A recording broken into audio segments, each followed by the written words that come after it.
Hi, welcome to today's live stream Lunch and Learn. My name is Rabbi Charlie Schwartz. I'm the Director of Digital Engagement and Learning here at the Jewish Theological Seminary. It's my pleasure to introduce our teacher for this Lunch and Learn, Dr. Deborah Miller, the Associate Director of the Melton Research Center here at JTS. If you're logging on online, there are tons of ways that you can participate in the conversation.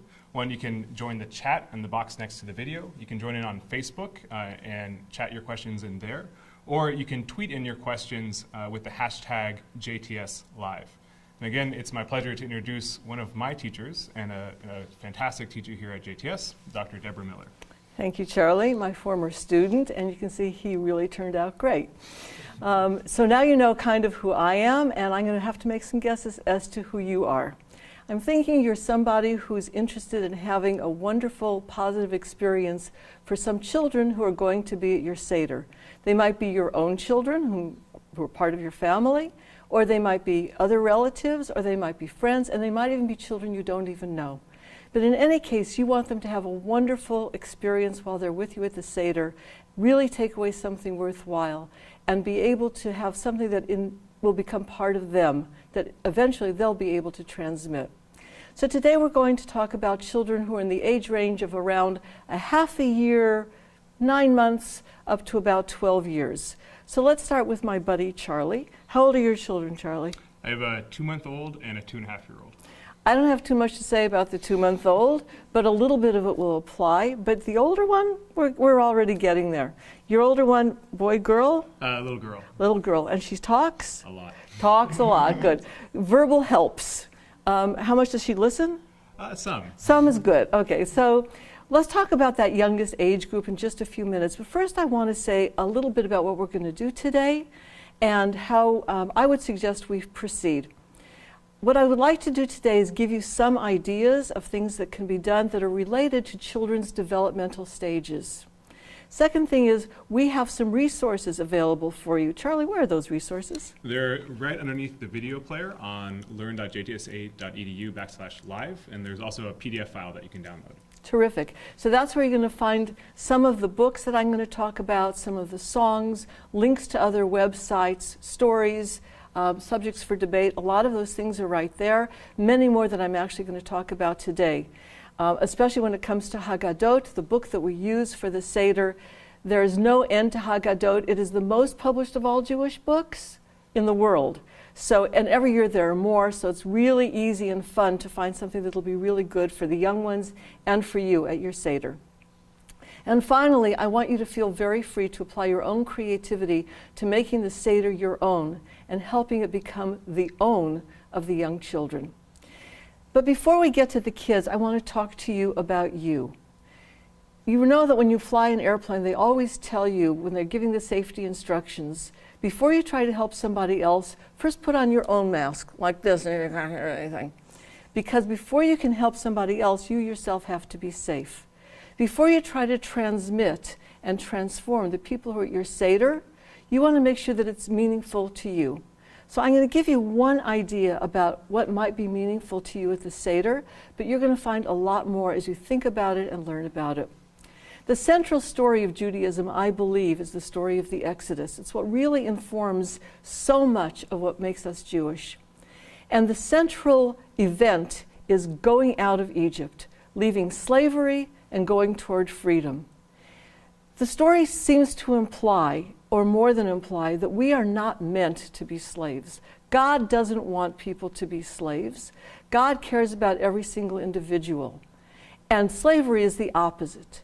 Slavery says, you're just all objects. You're all appliances. I plug you in, I use you. When you've outlived your usefulness, out you go. Whereas freedom and responsibility and independence say, every single person has total worth. It's not what somebody else says that worth is. That worth comes from being a human being created in the image of God. And so this message carries over into how we should relate to the world. Because it's not enough, we who are so blessed to live in freedom with independence, for us to have it for ourselves, but we have to bring this message to the world, and we have to act on it. Let's talk a little bit about what will happen with the children. We want the children to become part of this story, this narrative of Jewish life.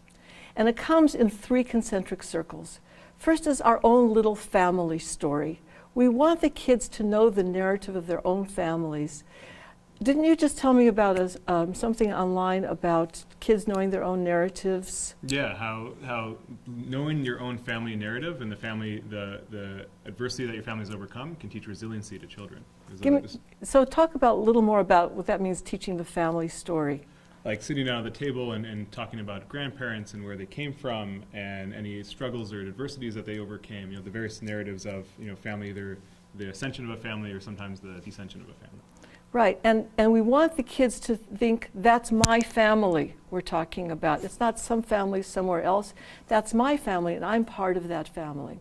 Then we get the next circle out. That's the bigger picture. This is the big family of the Jewish people, and we want them to feel like they're a part of that story also.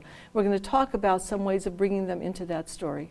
And finally, the biggest circle of all is working toward a world where everyone is free, and that's the ultimate redemption. So let's start with 3 assumptions about children. Children come in all different shapes and forms, different ages, different temperaments, different interests. So the best thing is, if you know something about the child or children who are going to be at your Seder, you can really help make it very meaningful to them. So do a little research if they're not your own biological or adoptive children. Second, there are different and multiple messages about the Seder and about Pesach. So don't feel like you have to say the same stuff every single year.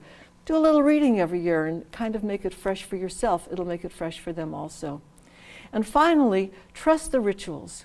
The rituals that we have at the Seder create a shared language and a culture both within the small family and the larger Jewish family.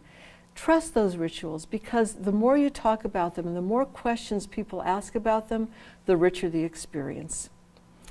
The big mitzvah, the big commandment of the Seder is v'higadata levincha. Tell your child, not some ideal child that exists out there in the world who came there rapturously ready to learn, but the child who can't necessarily stay at the table the whole time, who's a little bit distracted, who needs to kick a brother or sister under the table.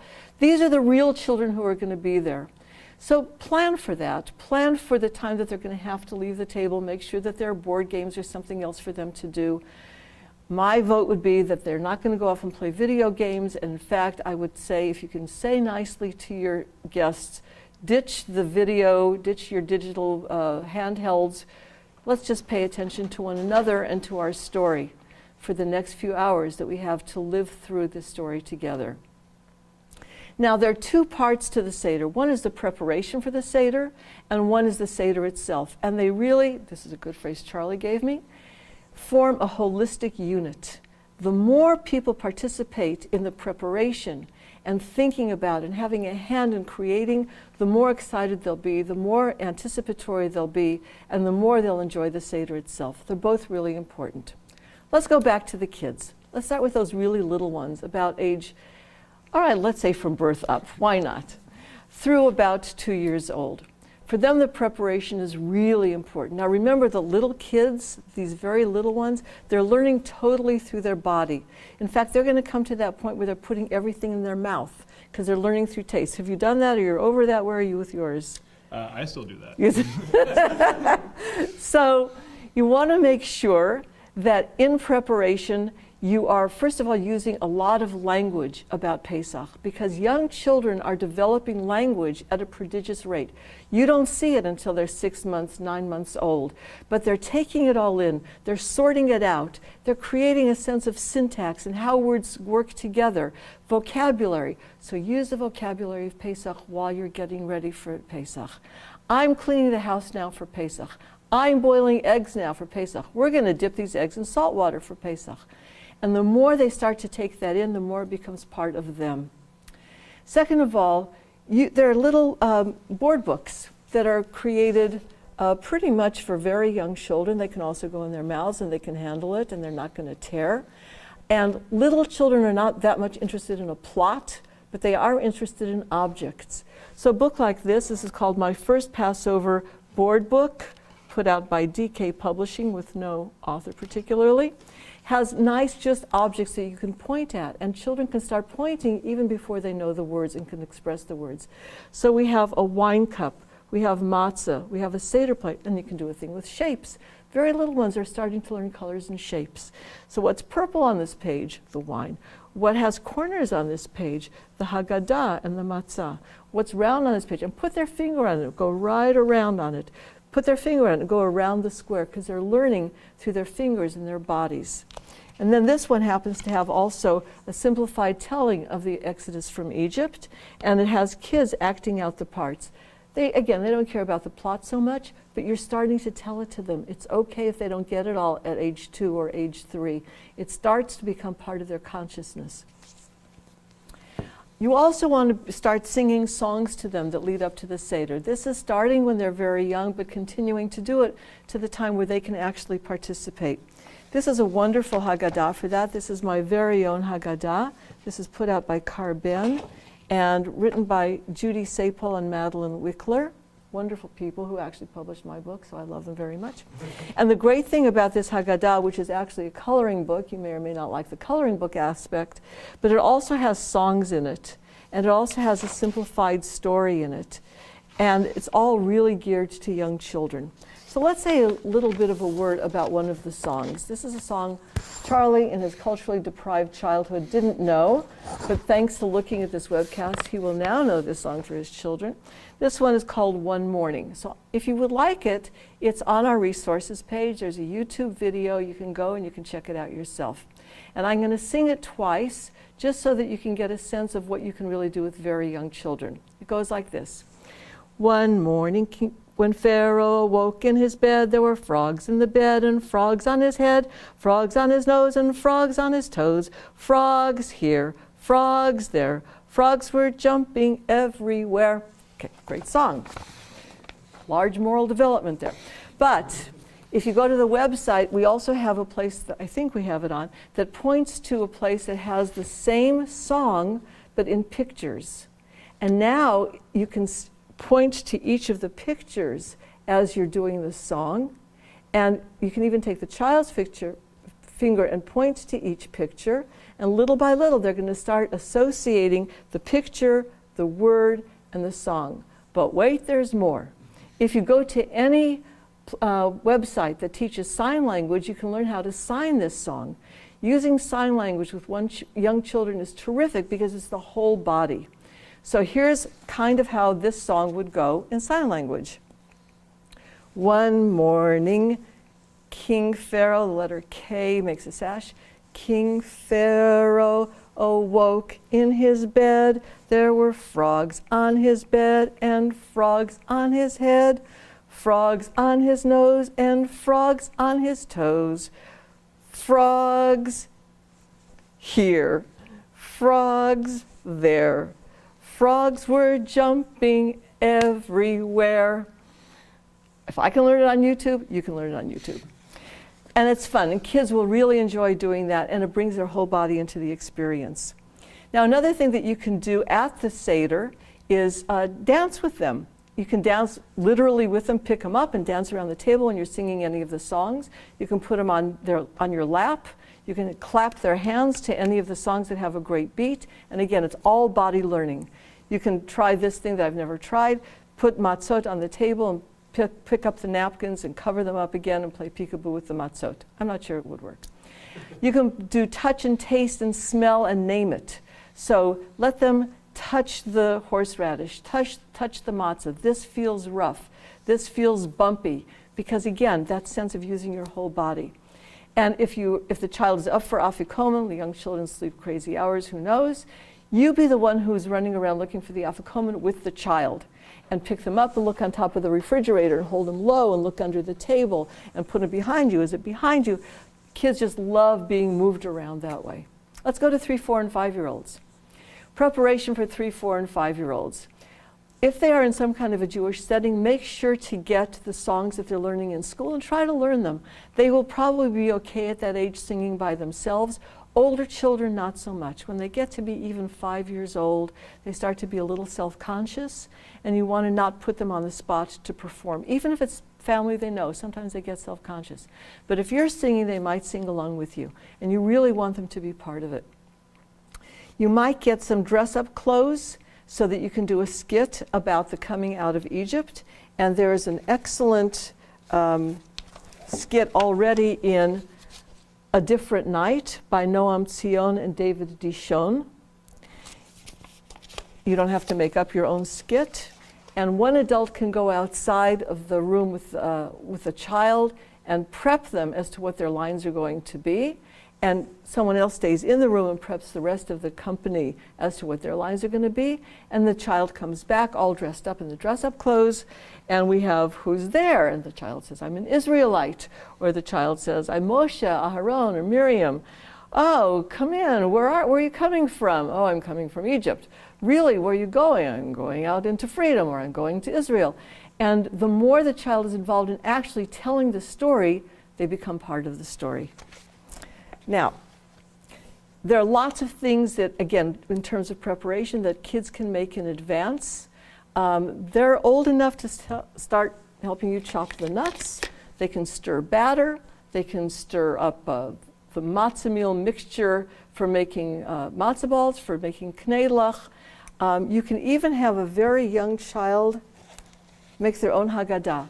You create all the materials, just put out all kinds of materials that you think might be helpful for the child to tell the story. Tell the child the story, and then let them choose what should go into the Haggadah, and this will be what they'll use at the Seder. So for instance, you can have pieces of things that are the right colors, so you can say, well, the first thing we're going to do is going to be to drink wine. We're going to say Kiddush. Do you see anything out here that looks like that? The child chooses what they like and can glue it down. The next thing is we're going to wash our hands. I was able to find little hand things in a craft store. So you just put those things out, and the child chooses what they like. Here's a little towel underneath, and so on. We're going to dip something that grows in the ground into salt water. So in this case, the child chose green paper, crumpled it up, put it in, great. And this became the Haggadah, no words, but the child can follow along the whole progress of the whole Seder.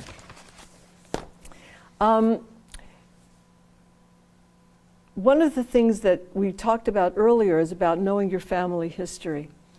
You can take photographs of the family and photocopy them and let the child, again, choose the photographs that interest them and put them on a piece of paper. The child can glue them down and just have it laminated at a stationery store or Staples, a place like that.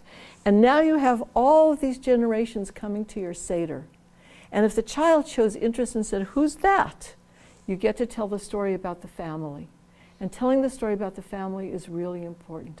If you have a story that relates to how this family member used to have a certain thing they did at the Seder, that's even better.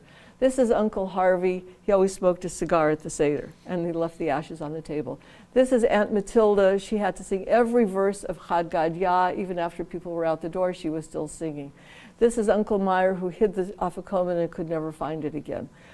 Whatever it is, bring them into your story.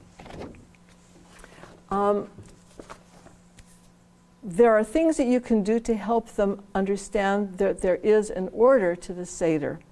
So there are 15 steps in the Seder, and there are songs that help you sing them. So Charlie is going to help me show you a way to help the child keep track of it. So let's say the first step we know is Kadesh, which means say Kiddush.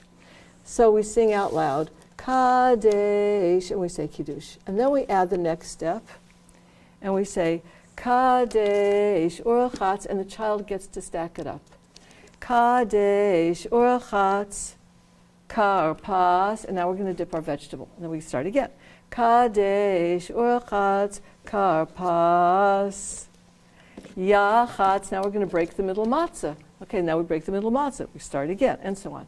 But let's say that that's not the way you want to do it. There's another way you can do it, is have the whole stack already stacked up. I would suggest gluing it together. This makes me nervous. Yes, and when it falls over, it is going to hit something, so make sure that something it's going to hit is not breakable. Hey, good job, Charlie. Thank you. But in this case, the child gets an object. In this case, I have a little frog. By the way, this is a glow-in-the-dark frog. You can buy glow-in-the-dark frogs and attach them to the ceiling. And when the lights go out, you get to see all of. Okay. I think frogs are one of the cool things about a Seder. So the child gets to put it on. So the child says, so we sing Kadesh. After we say Kiddush, the child gets to move it up. And the good thing is the child knows how far we have to get. This is actually not the whole story. I ran out of cubes. But they know that there's an end in sight, that we're not going to go and do this forever and ever. We're going to get to right there and we're going to be done. You could just use building blocks for this, right? Yeah, these are just I just took building blocks from a grandchild's set and I just covered them. I took the pictures all from the internet. So, but if you're artistic, you can even make your own. And then one year you might have a child do it, use their pictures. It would even be better. Cool. Can I knock down our tower? If you would like. Well done, Charlie. Okay. One more thing, just about 5 and 6 year olds. 5 and 6 year olds often start developing fears. They'll grow out of it by the time they're 8 and 10. They're not going to care so much, but you might want to go easy on the death of the firstborn. Even the animal sickness can sometimes be upsetting to them. And it's not that we want to sanitize the story, but we want to be sensitive to who our kids are who happen to be there. Let's talk about 6 and 7 year olds. How are we doing? Okay. 6 and 7 year olds, we can now really involve them so much more. 6 and 7 year olds are starting to read, and they're really proud that they can read. So you want to make sure that the Haggadah that you use is something that they'll be successful reading. You want it to be not too wordy, be modern English so that they can really pronounce all the words. If they're starting to learn some Hebrew, sit them with an adult who will show them where the words are. Not all the time, that gets to be oppressive, but where you think they'll know it. For instance, if they know the beginning of a bracha is Baruch Atah Adonai, you can help them find that and they'll feel really competent that they know that. So this is one I happen to like. This is called the animated Haggadah. It doesn't move. But it was made after the animated Haggadah, which was an animated film. Maybe it's still available somewhere. And this is created in clay by Roni Oren. And it's really attractive to look at. Everything is made out of clay. The brachot are in nice big font, so a beginning reader has no problem with it. And the pictures are all attractive, so the child is interested in following along. So that's a suggestion. But you'll find other Haggadot that are good for kids in the resources. The child can make lots and lots of things in getting ready for the Haggadah, for the Seder. So one of the things that we just did recently was I wanted to just buy plain cloth. It's hard to find plain cloth at a craft store, but I did. They called it a bandana. Plain white, but it's a bandana. Great. So I bought 3 pieces because it's going to be a matzah cover. And the child in question, I said to her, what do you think should be on there? She said, well, matzah. I said, great. She said, can it be blue? Sure, it can be blue. So we took liquid embroidery stuff and she made her matzah. She said, could grapes be involved? I said, yeah, grapes could be involved. So she made grapes and then she made a frog because it's very important in our family tradition. And then she said to me, she's 6, she said, I'd like to learn how to sew. So I threaded a needle and I just held the cloth like this and showed her how to go in and back and in and back, and she sewed 2 sides of the thing. And now we'll be able to just slip our matzah right underneath. It did not take us a long time. Not every child has really the attention span to do a long project, but she was able to do it because she was completely involved in doing it the whole time. There are lots and lots of things that young kids can do. They can, you can take them to a place like Paint in the Plates, and they have pre-formed Seder plates, and the child can just decorate it, and you just tell them what goes in each little section. They can make pillows and use kind of a blanket stitch to go around. These are kids who can get very excited about doing something with their hands to prepare. They can also do some things that have to do with food. They can be making the salt water and testing it to see when it gets salty enough or too salty. It's a little science experience to see also when it starts crystallizing out, and now it's completely useless. But salt is cheap, you can afford to do it. Let's see, there's another way of involving kids in Kiddush. There are repeating sounds in Kiddush, either the suffix or the prefix of a lot of the Hebrew words. Sometimes it's ha at the beginning or nu at the end. And you sing everything, but when you point to the child, they say that one syllable. So should we try this a little bit? We're going to try this. Let's see. I'm looking at a Haggadah called We Were Slaves, which has other wonderful things in it. This is by Torah Ora. I suspect that it's by Joel Grishaver. So Charlie and I are going to show you what I mean by this. You're going to say "nu" every time I point at you. All right. You ready? Okay. Baruch atah Adonai Elohei Nu. Melech haolam. He's a rabbi. He's good at this, but we also practice. Melech haolam asher bachar ba Nu. mikol am v'romema Nu. mikol lashon v'kiddusha Nu. v'mitzvotav. And we say "nu" means all of us together. And it keeps saying "nu, nu, nu." It shows how important it is for all of us to be together on this. During the Seder, there's another thing that kids of this age and others would really love, and that is taking scallions and beating each other as though we were whipping each other in slavery.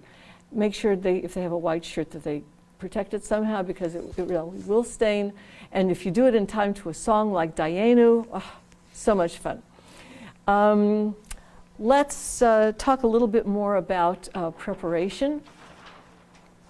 With kids of this age, you can pose them in advance, acting out parts of the Seder, and make a Haggadah that's really featuring them as though they were slaves.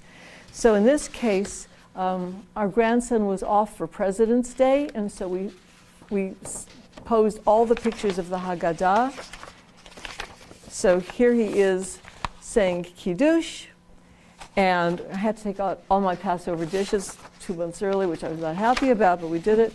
And here he is washing, and here he is dipping. Well, when you have your own picture in the Haggadah, it makes it much easier to kind of concentrate on what's going on. And if the person's other grandparents are there, even more so. So this is something that they can do. And when you get more grandchildren or nieces or nephews or guests, if you know they're coming, you can get their pictures in time, you can add it in. All you have to do is republish it every year, which gets kind of expensive. Okay, let's talk about 10-year-olds and up. 10-year-olds and up. First of all, during the Seder, these are kids who love parodies. So there are plenty online. They're to the tunes from Gilbert and Sullivan, from folk songs of all kinds, from shows on Broadway. We have a link to something from Sesame Street, Shalom Sesame, which is a tune from Les Mis, which is Les Matzo Balls or something. And it's one of the real tunes from Les Miserables, but totally singable.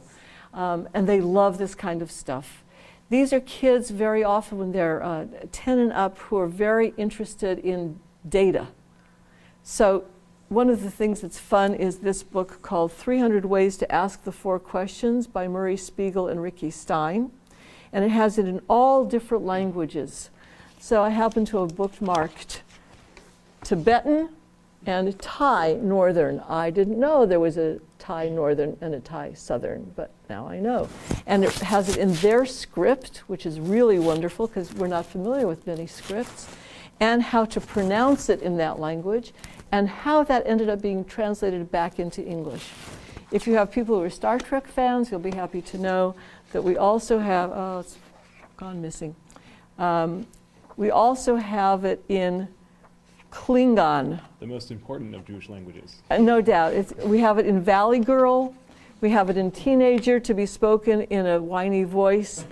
We have all different kinds of ways of asking the 4 questions, and it's fascinating, especially for people who like to know data.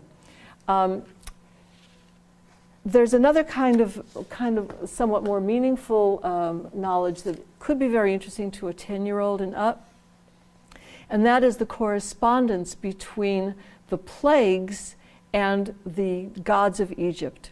When the plagues came, they not only destroyed Egypt physically, that is their agricultural base and so on, but it also was very much attacked them psychologically and spiritually. We know, for instance, that the Nile was one of the great gods of Egypt. It literally gave life to Egypt because in overflowing its banks, it created the possibility of agriculture. So if instead of being water, it was blood, then it became the death of Egypt. That's a horrible thing to happen to a civilization. But the next plague is frogs. The frogs, being amphibians, couldn't live in the water anymore. They jump out, fine, we get frogs, but eventually they get dried out. They have to get back in the water, and now they can't get back in the water, so now they're dying on the land. But really, what's the deal with frogs? You could have said that about any other kind of thing. Why not say something about the fish are dying and smelling? It doesn't say that the fish are dying and smelling. Well, the frogs are actually a symbol of one of the goddesses of Egypt, the goddess Heket. And Heket was the goddess of fertility, and especially the fertility that follows the overflowing of the banks of the Nile. Fertility is a wonderful thing, but fertility taken too far literally became a smelly pile of dead frogs. And it teaches us that something that could be a blessing in moderation is a curse when it's overdone.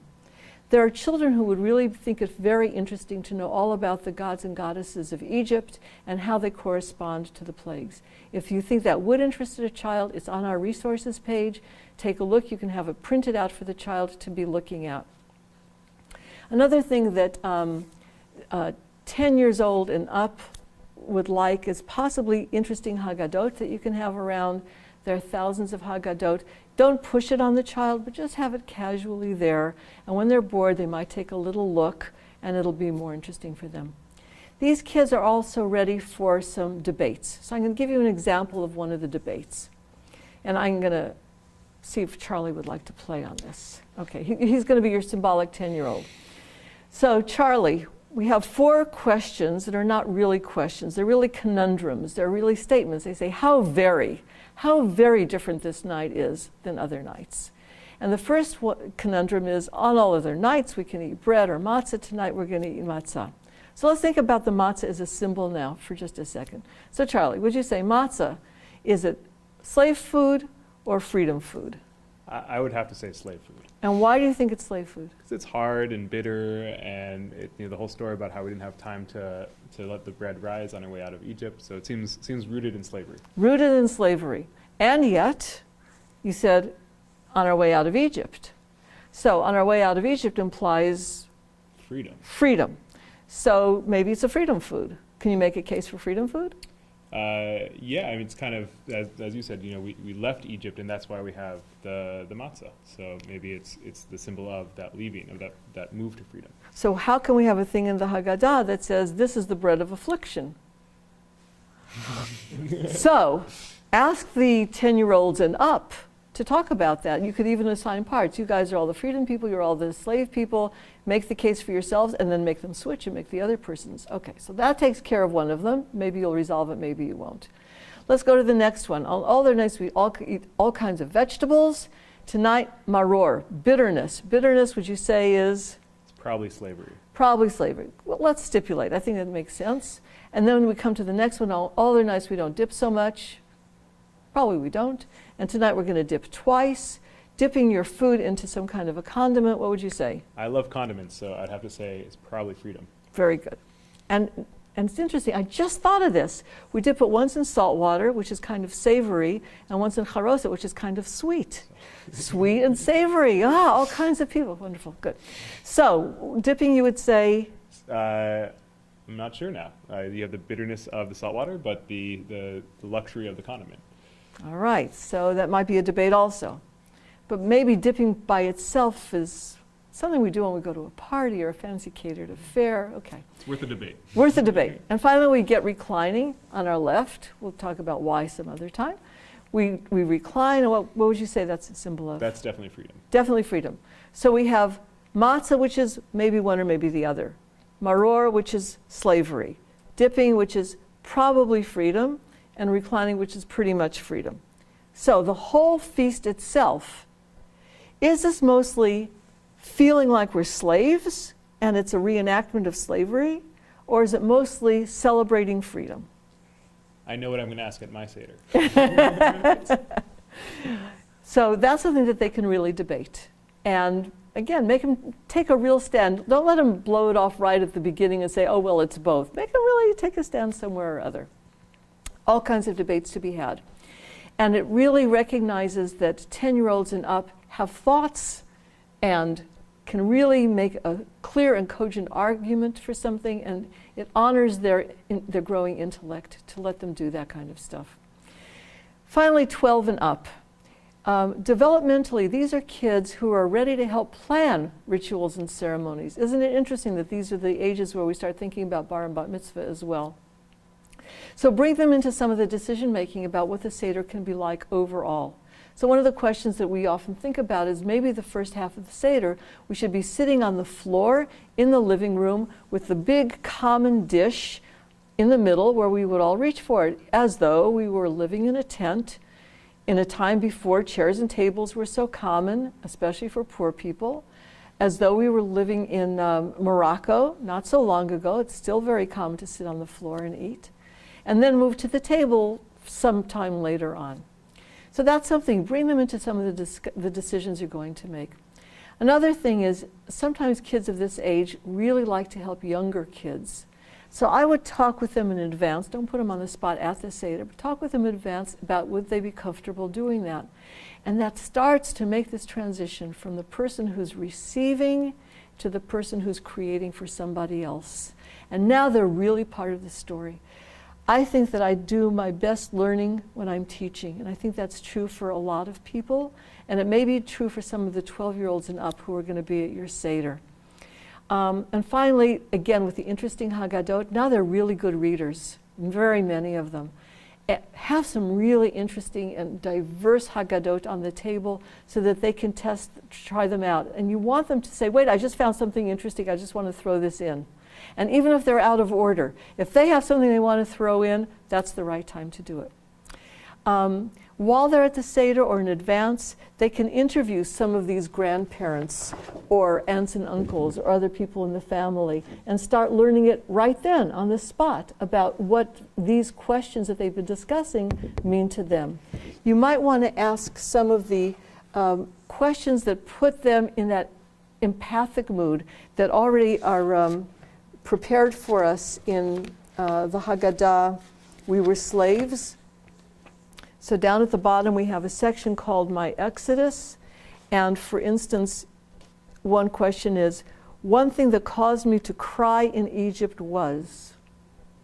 So it's a good question for everybody at the Seder to think about, but if they get to be the ones asking it, it's even better. So we're coming more or less to the end of the Seder. In our family, we like to end up with freedom songs. We sing folk songs, we sing spirituals. Feel free to embellish. You have many wonderful themes in the Seder.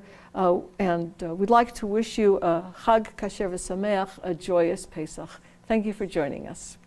Thank you, Dr. Miller. Thank you, Charlie.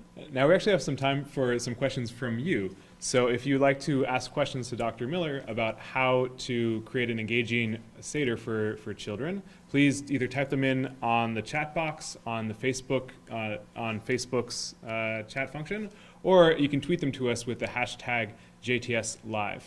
To get it started, I just have a question for you. Okay. When we're thinking about children with special needs, are there any considerations that we should think about or ways to include them more in the Seder? Right.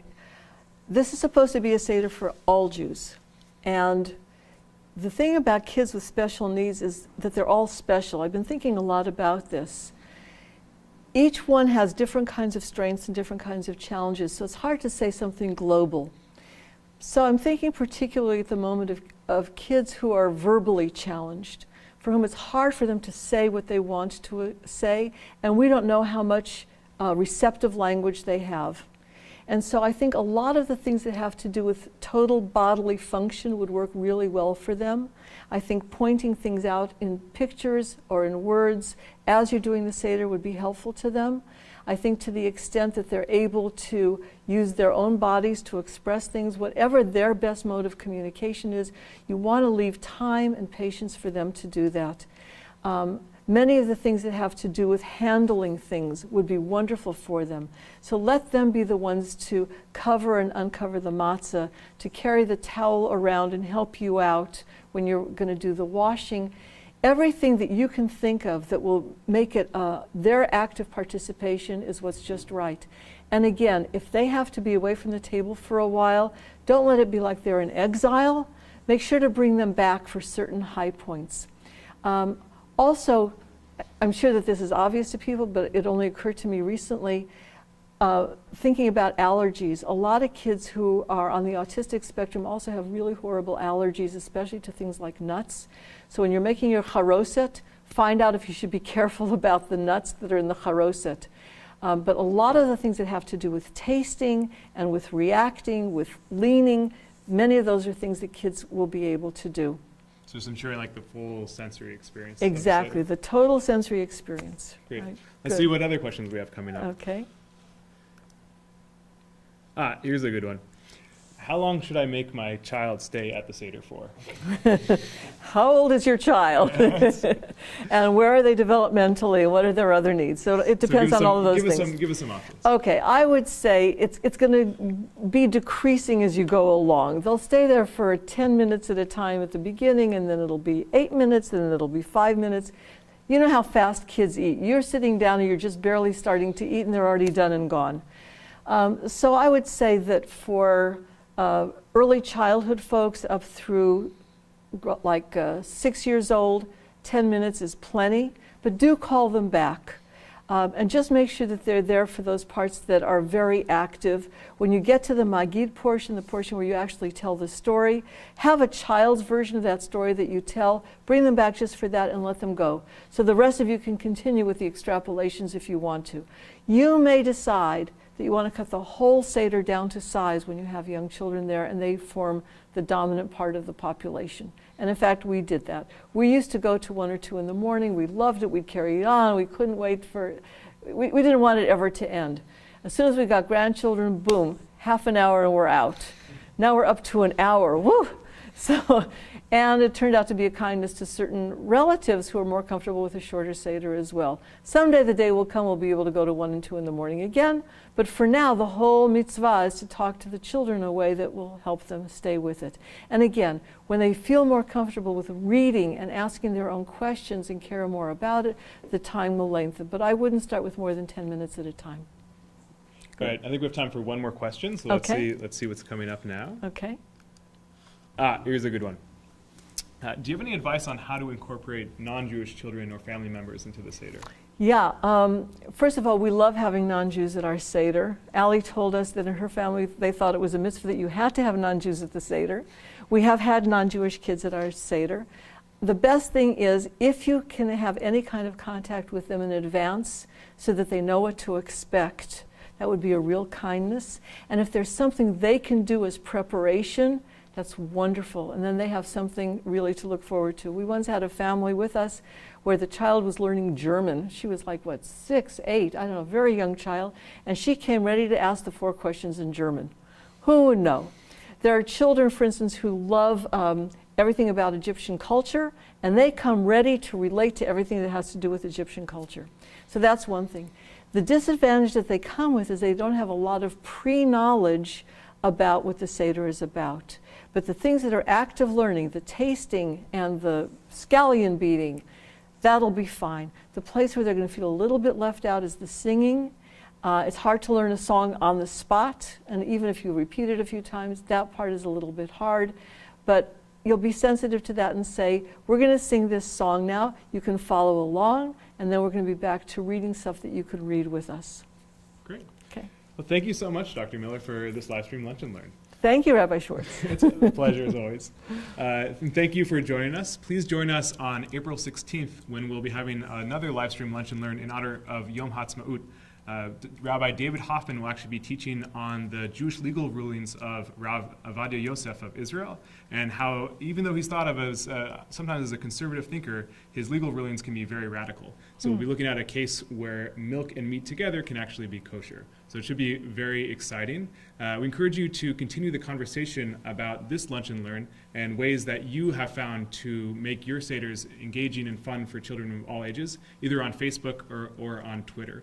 And again, all of the resources that Dr. Miller mentioned are listed below and will be up on learn.jtsa.edu shortly. Thank you so much for joining us, and Chag Sameach. Chag Sameach.